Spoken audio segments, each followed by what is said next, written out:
can't see my crying mascara. My crying mascara. I can't talk. I can never talk. Okay, so I've been asking everyone like a 21 questions just to start off with for fun. Sounds great. Are you down with that? Yeah, it's 8 in the morning. What more could I ask for? I almost said, are you down with OPP? But that's probably not a good. You know me. All right, are you ready? Yeah. Awesome. You have your cup of coffee? It's kind of fallen. It's almost done. So Almost this is not good. Not good. Okay. Hi. Oh. Oh, hi. Hi. Hi. Hi. Hi. I'm doing the mascara thing again. Rachel, right? Yeah. How did you know? I looked at your name badge. But you don't have it on anymore. This is true. Took it off because my hair was getting stuck in the sticky stuff. Yeah. Yeah. Hi. No, it's good to see you. I'm Yeah. excited to talk to you. I'm excited to talk to you. Great. Great. Hi. Okay, on a serious note, this is Ryan Pena, and we, the background looks a little bit different, and we're sitting on a lovely, what would you call this? A vanity? That's not a vanity. It's it's a cabinet with a bunch of trash cans. There we go. Literally. Ryan and I have known each other for like six years-ish. Yeah. Somewhere around there. We got connected through a gal named Alicia Aimling, actually. And I'm not 100% certain exactly how we actually met in person.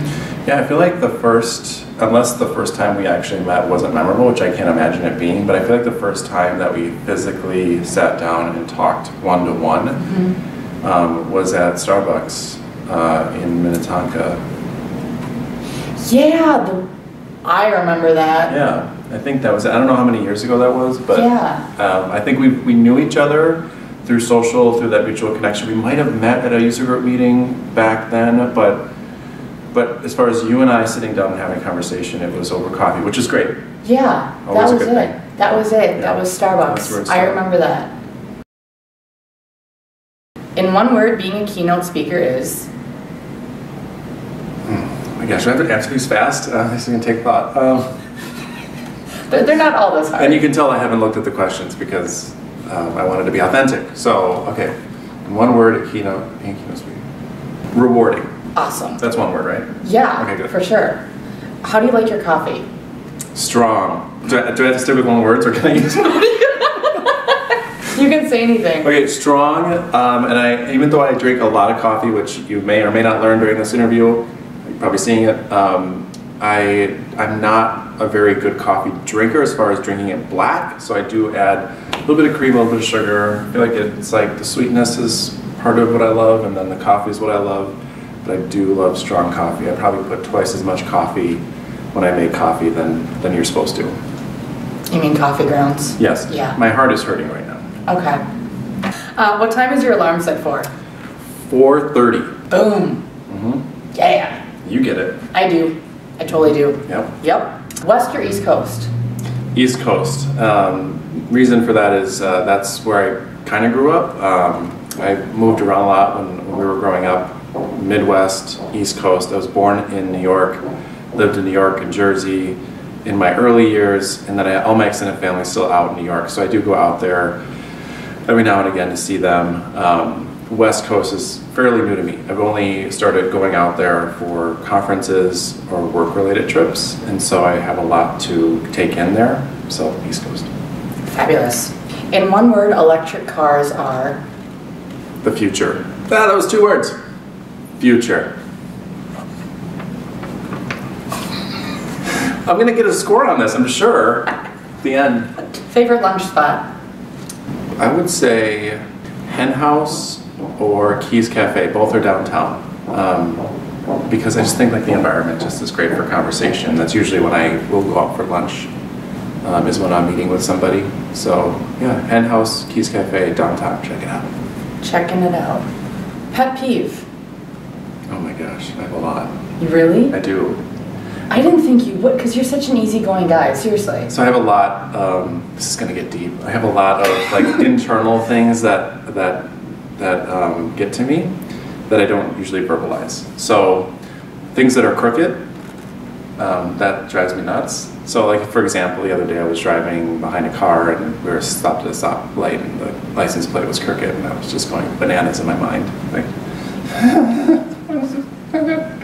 just tweaking out. Anyway, so those little things like that, when you get out of a shower and leave the shower curtain open, you know, like open versus closing it to let it dry. Like weird things. There's just weird things. Okay. There's a lot of weird things. I'll just leave it at that. There's more, but I'm sorry. I'm so offended right now. Totally kidding. Favorite color? Don't really have one. I really wasn't sure about that. I mean, I wear very blah colors most of the time. Black, gray. You're kind of a t-shirt and jeans kind of guy. Like. Yeah, but there's a t-shirt under here. I would much rather just wear the t-shirt, but I'm trying to look more classy here. Just a little bit. So, very neutral, but I don't like black or gray isn't my favorite. I don't have a favorite color. Okay. Lead or follow? Lead or follow? Lead or follow. Oh, I thought it was like a German, like, leader follow. Like a drink or something. I think my words got blended there pretty quickly. So, lead or follow? Yes. Okay. Both? That works. Yeah, I would say I definitely, I have no problem when the time is right to be a leader. Mm-hmm. If I truly feel it's in the best interest of everybody. Mm-hmm. But I also attribute a lot of my growth over the years to following and learning from others, like you. So, both. Well, that's a nice compliment. I say that because you're on camera with me. And I mean it. I do. Of course I do. Teacher or student? Kind of both, again. Mm-hmm. Same reasons, really. They're different classifications, but yeah, I love being able to look back and see a person or a team do something that is based on, you know, my guidance, my teachings, but at the same time, I, again, will never know everything. I mean, if anyone out there can 100% confidence say you know everything, good for you. I don't think it's possible, and so I always need to be learning. Awesome. Lake or ocean? Ocean. Because I'm in the Midwest, I don't see the ocean very much, and so I think whenever I'm at the ocean, it usually means good times, like vacation, mm-hmm. travel, so ocean. What's the scariest thing you've done in your career so far? I think for that, I guess it would have to be when I left what I would call a very stable role at Capella University. Mm-hmm. I was there for 5 years. It's where I started in social media. It's where I got my start. There was a lot to do there. We proved it out. They were so willing to take on new challenges and new innovations, and so they brought me on as a social media specialist. And I was doing some things that I was really proud of, working with teams that were doing amazing things, and I was about to take on a pretty innovative project, I'll just leave it at that, mm-hmm. that I felt was going to truly set the university apart from other competition, other similar universities. And I had, at the same time, I had got an opportunity from a mentor that I looked up to, and I still look up to take on this new job at a completely different company, software company, B2B, like different industry, everything. And social media flat out just did not work for that organization. So I went from an organization that online university, social media, totally great, it should work, it does work, there's so much we can do, mm-hmm. to an organization that was like, never seen this work, we don't know how it's going to work.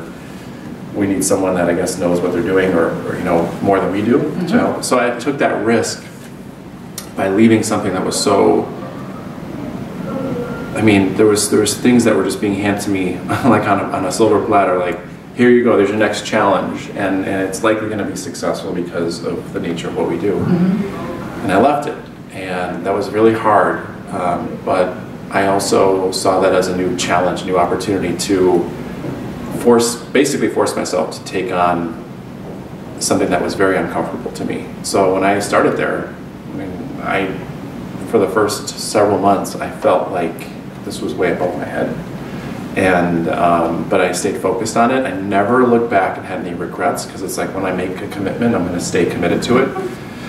And so, 2.5 years later, when I left to come here, I look back and there was a lot of wins that were attributed to, a lot of time and effort, a lot of even work on the weekends, and also a lot of collaboration with the team. And so that was a huge risk that I'll never forget, but I'm always grateful for it, because if I wouldn't have done that, I don't think I would be here right now, but I also don't think, I definitely wouldn't have learned as much as I learned over the past 2.5 years. Gotcha.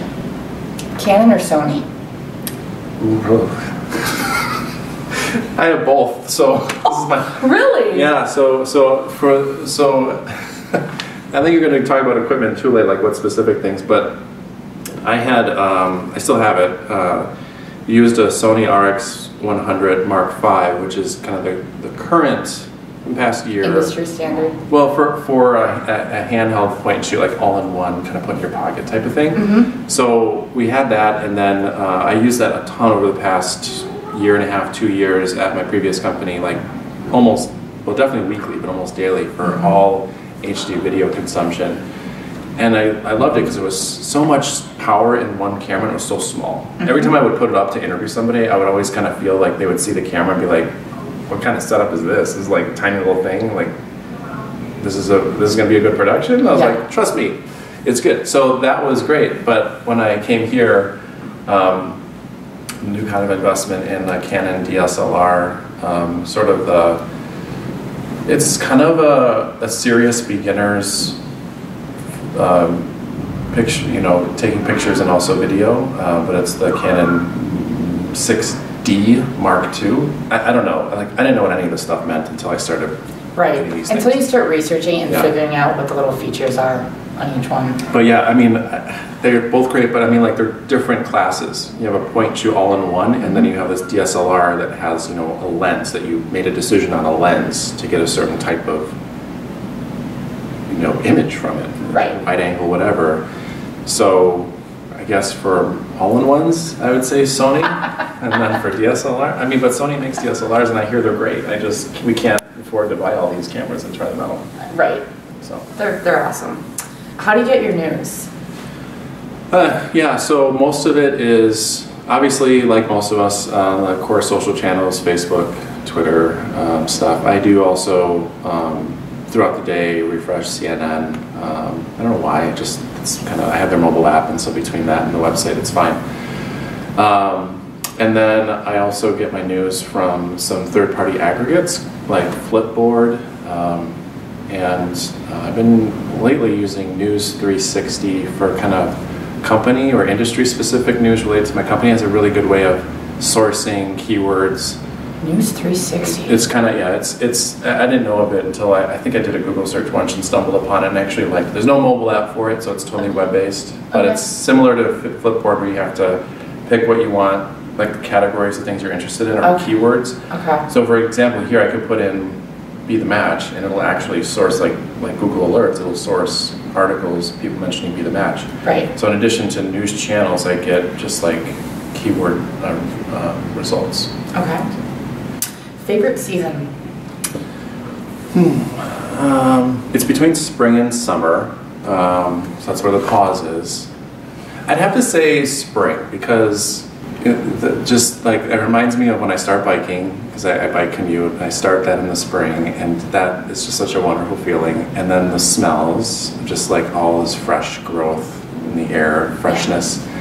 And it's also not terribly hot yet, and I don't do well with heat. I'm gross. Just in general. Whatever. Who would you trade jobs with for one day? Oh man, trade jobs. I'm very interested in, this is kind of cliche, but it's true, Elon Musk. You too? I was waiting for you to say someone else. Ooh. I know you're not Casey Neistat. That would be interesting too. Here's the reason. So they're obviously two very different. They're both influencers, yes, but in such different spaces. So Casey is, to your point, Casey is very much inspirational for me in terms of my creative energy, and honestly, when I started doing videos, he was inspiration to a lot of the videos that I did, and challenging myself to figure out how he shoots what he shoots. So yeah, that's true. But for a day, I mean, I would say like to go in the mind of someone like Elon, who's got not just one but several crazy successful, highly publicized, scrutinized industries like Tesla and SpaceX and various other things, and he founded PayPal. All these things like that he did. To like be in the mind of that person for a day, I think would just be really interesting because it's something that I would never. I'm pretty sure I never will be that kind of person. That's very rare, very, very rare. And I don't know if I necessarily want to because I'm sure his personal life is rather challenging and mine's already challenging as it is.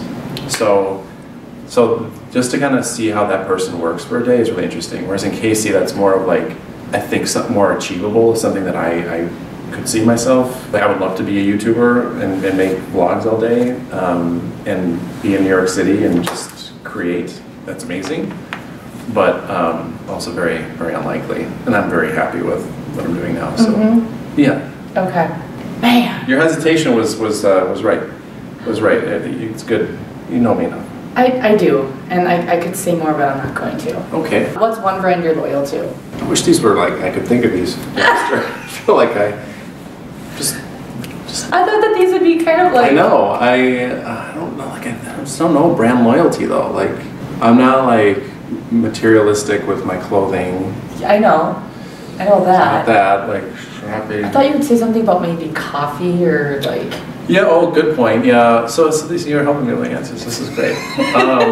So I guess, I would say, like for coffee, for sure, Dunkin' Donuts, because it's fairly cheap and I like the taste of it. I'm drinking it right now. And they gave you a shout out too, I think, at one point. They did send you a free bag. I think they gave up on me a long time ago, but oh, they really? did. They did. They've given me my own like second of fame with them in the past for giving them shout outs. Yeah, food. This is a new chain here, Portillo's. That's one of them in Chicago. There was a Chicago chain called Portillo's that recently started popping up here. I love Portillo's for food.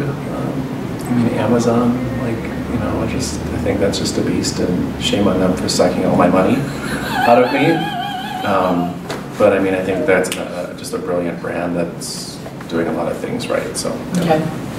What's one podcast you really like?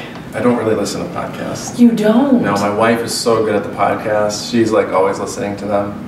Okay. I was actually on one last week too. I don't even listen to it. I don't listen to it. And which one is this? It was by It was by Tyler, but I'm trying to think of Schmidt? No. That's Casual Fridays. His company is called Casual Fridays. Pretty sure. Okay. Anyway, it's on my Twitter. If you want, you'll see it in the feed somewhere. I'll plug his Twitter. Yeah, I don't know. It was a social media strategy thing. Okay. It was the very last minute. It all came together. But yeah, I was on a podcast. I'm terrible.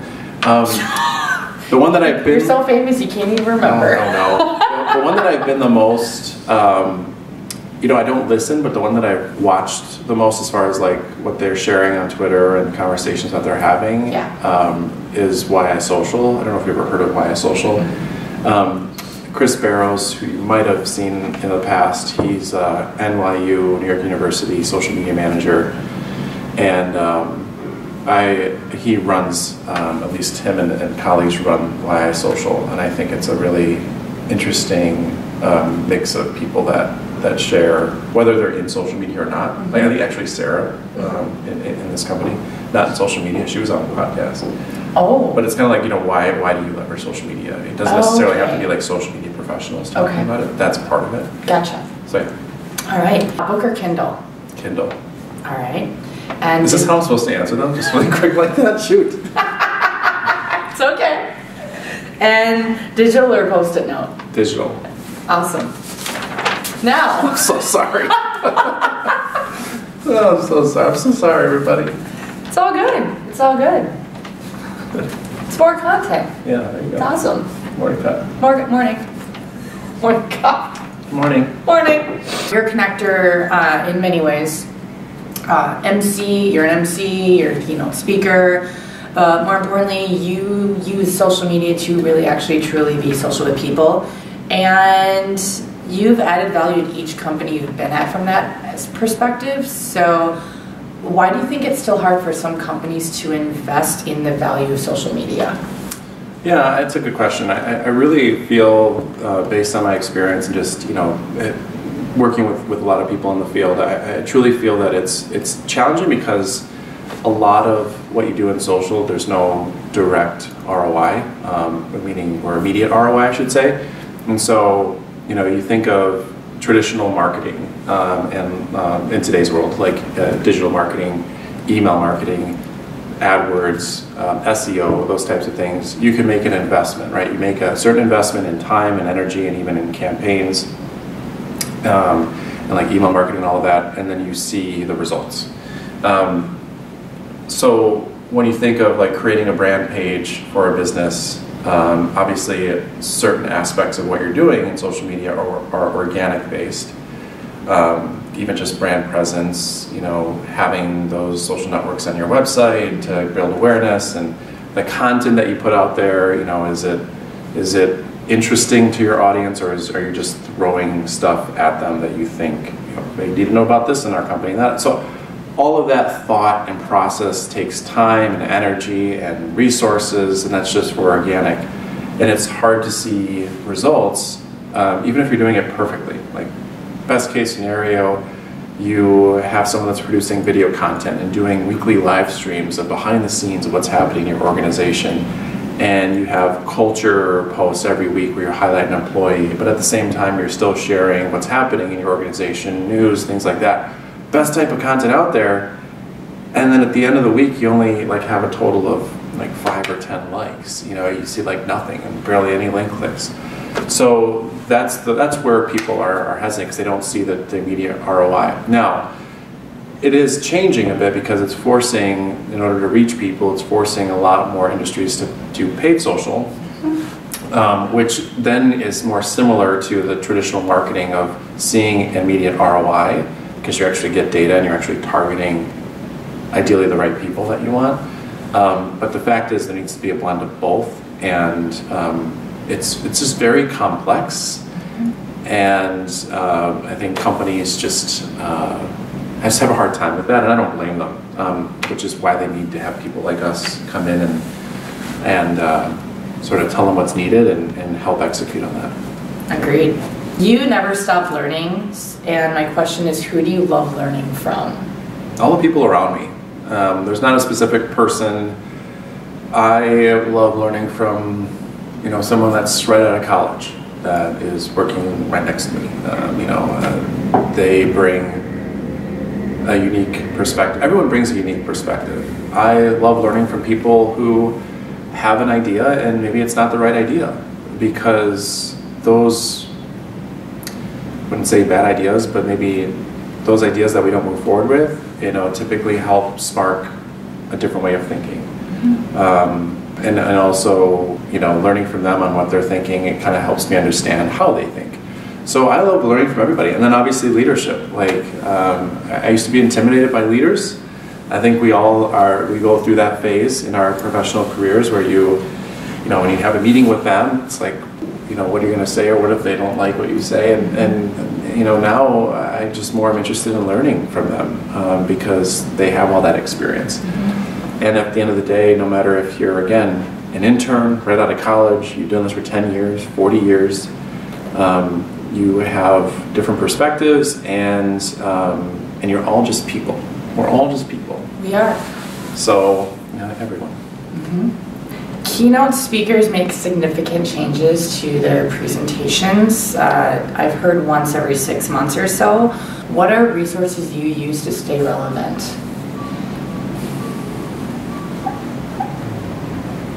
So I would agree, first of all, that keynote speakers make changes a lot.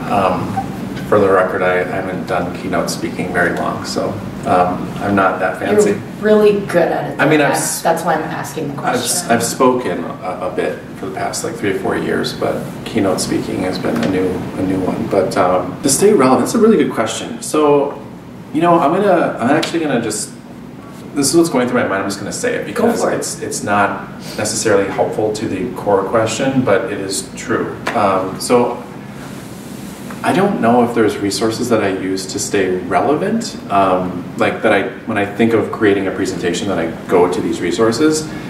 I think it's really every time I do a presentation, maybe this is why you think, or hopefully why other people think that they're good, is I always try to do my presentations around actual learnings. So call them case studies, whatever it is, journeys. I very rarely am the one that put a keynote out, which is still good. I'm not arguing this, but I just don't, it's not my style.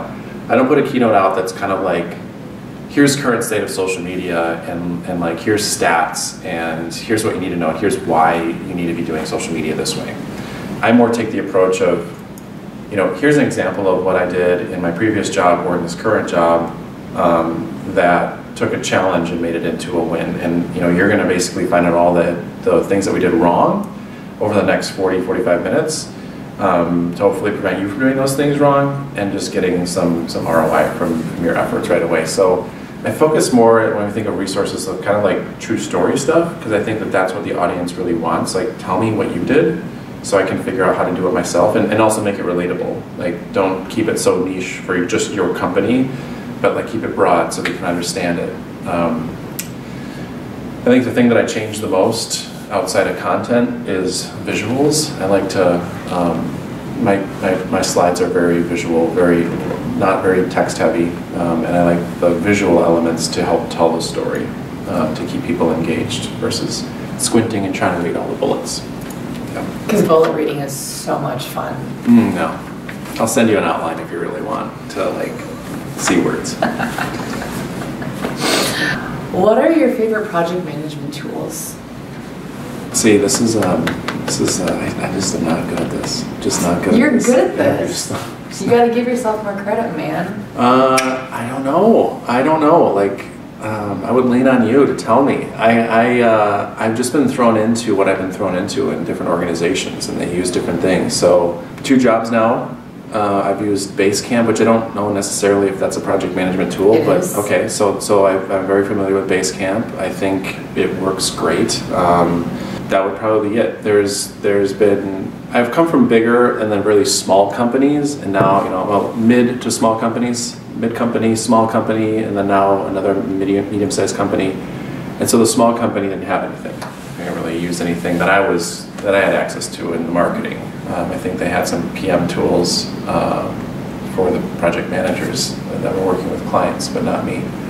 So Basecamp's the only thing. I just can't tell you if it's like my recommended one because I haven't had much experience. Totally. I thought you might, just based on all the things that you have dipped your toes into. So. Yeah. You have a drone. Yeah. Yeah. So when you have time, what is footage you enjoy capturing with it? And also, do you have a YouTube channel? Because I couldn't find one. I mean, so with YouTube, I do have a channel. It's not very active, so maybe that's why you can't find it. Okay. I don't post on the regular there, and not just because every time I'm making videos, it's usually for the company I'm working for. So it's like I'm so focused on a YouTube channel. I don't. Correct. So I would love to be able to upload on the regular on my channel and start building out my channel, and seeing if there's an audience out there for that stuff. I just don't know. Like, it's not thought out. I don't know what theme it would be, what I would actually be sharing a lot of. Would it be drone stuff? Would it be So what was the first part of the question? The drone question? Like what kind of stuff? Like shooting? What do you like shooting with? Because I know you have a drone. Yeah. So I'm just curious to know what you like capturing with that. So I love capturing different perspectives, I guess is the best way I would put it. So of course, cool scenic things, but like even just with my family, if there's an example where I haven't actually published this yet because the end part of this footage isn't done yet, but last summer I took my 5-year-old to teach her how to ride her bike without training wheels, and we would go to these vacant, it was the weekend, vacant business parking lots. I just figured it'd be safe, whatever, and no cars around, and we would just go over and over again. I'd be pushing her and running with her and everything, and well, anyway, I had the drone. I was using the technology in the drone to follow an object. So I would select us, and then I would put the controller down, and it would just be hovering, and it would just follow us as we were doing it. It was really cool shots. And she never learned, she never figured it out yet.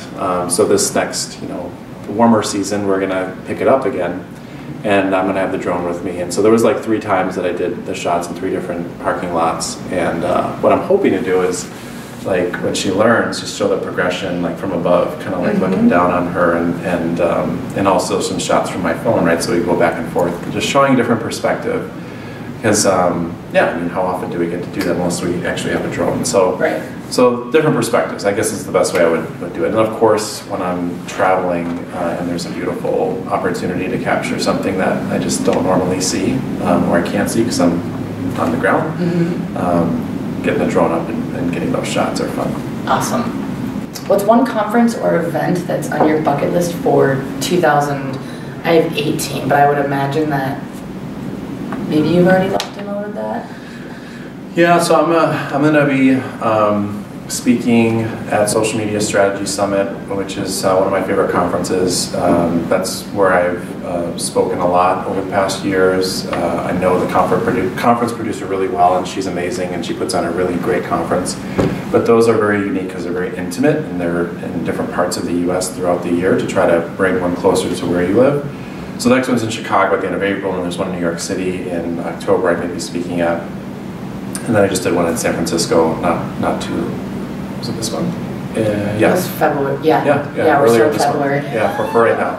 Earlier this month. So I'm a little biased there because I actually participate with it, but I do feel it's a very intimate place to go and meet with those speakers and just really create new relationships that you can learn from people even outside the conference and stay connected. Bucket list would be attending Social Media Marketing World again. I did it back in 2016. It's one of the, if not the largest social media conference of the year, and they're actually having it this week that we're recording this. I think it's the end of February, beginning of March. It's quite a beast. There's thousands of people that go to that versus the Social Media Strategy Summit where there's like a couple, 200-300 people, so it's again very intimate. But it's just, they're different benefits. I think seeing what some huge brands are doing, being inspired by them, the type of networking that they have for the conference is insane. They have a lot of crazy activities, so that would be a bucket list item for next year. Gotcha. You're a natural interviewer when it comes to being on camera. Yeah, sure. Seriously, you are, and you don't give yourself enough credit for that. What do you have for your go-to gear when you are going to these different conferences? Yeah, so there's a lot. I usually have a backpack full of stuff. Yes. Like it's a camera bag, one of those that has all these compartments and stuff. So I have live streaming gear, and then I have like more serious high-def camera gear to, depending on what I'm getting, or maybe if I'm doing a live stream, I usually at the same time record an HD version of it to have both to play with later on. But camera-wise, I kind of mentioned this earlier, but the Sony RX100 Mark V has been a great all-around super portable point-and-shoot camera. It does 4K, but it like overheats. So I mean, it doesn't like damage the camera. It just it like sucks the battery out real quick and all this stuff. So it's not like you're gonna always be able to shoot in 4K for 10, 15 minutes, 20-minute videos. It just doesn't work. But it does really good 1080, 4K if you need to capture those moments. You know, for a few minutes here and there. And then, again, like I mentioned earlier, the Canon 6D Mark II is a new addition to the family. That is very much a beefier DSLR camera with a beefy lens that's got super wide angle, all this stuff. Beautiful camera, beautiful videos. Autofocus is amazing on it, but it's huge, so you have to like figure that out. So those are the cameras, and then audio equipment. I like the Tascam audio recorder. It's they have several different kinds, but it's an all-in-one audio recorder where you can hook up lavalier mics to it. You can hook up a handheld mic, whatever kind of audio source you have, you can throw into it. It really gets good audio that you can then put in your videos and replace the default audio from, and some other things. For live streaming, iRig, it's one word, I-R-I-G, makes a really interesting portable tiny audio converter where you can plug in a mic and then it cleans up the sound and it amplifies it as well. and then it throws it into your phone. So it's got connections for any type of phone, including iPhones that have like lightning ports, all that stuff, Android phones. So that has been amazing because audio is usually overlooked when you do video, and really good audio is kind of one of it's amazing when you have good audio. So those little things can be great. That's a little small glance into the equipment that I use.